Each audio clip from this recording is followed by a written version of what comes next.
remember that without the sacrifices of our previous municipal officials, without the sacrifices and at the same time of the works of the persons, of the people who came before us, we could not have been enjoying the Trinidad to what it is today. So basically, that heritage could be tangible or intangible, it is all because of you. At pasalamat kami ako kadagitaman na naramit kayo for the last generations or for the last how many years that you have been here. It's because without you, we could not have been standing here today or at the same time enjoying the very sacrifices in which you work through, in which we are enjoying this morning. So thank you very much.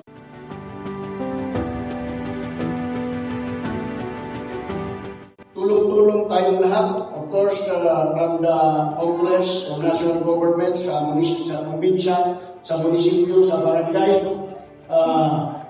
tumog. Limitless lang Trinidad. Ibig sabihin, awat nilimit natin Trinidad, mabalik ang city ng bigat o malumayal daw, kasyudad in Trinidad.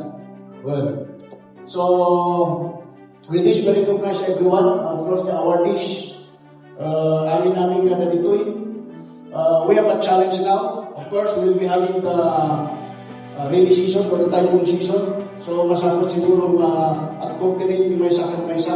Meron kami na is starting it, initiating it, that we need to desert or desert Balili River. And of course, not only Balili River, but the other rivers, to avoid the flooding again during the typhoon season. So, amin ng munisipyo, tulong-tulong tayo sa probinsya, at lumas natin yung ligtas sa mga maraming sa probinsya. And of course, not Trinidad.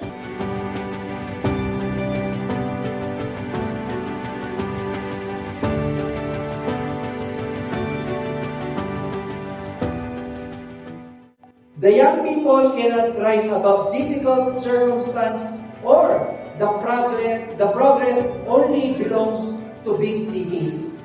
Katulad sa Guam, sasabihin natin, hindi, Amerika yun, kaya maganda.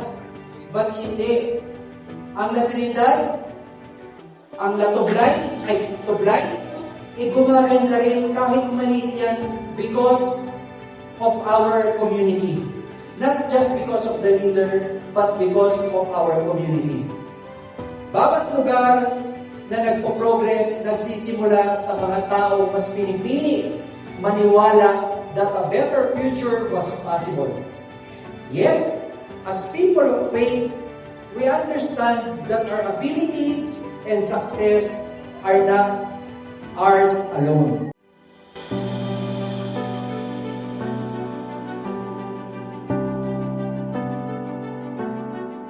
Let us all celebrate the spirit that unites us.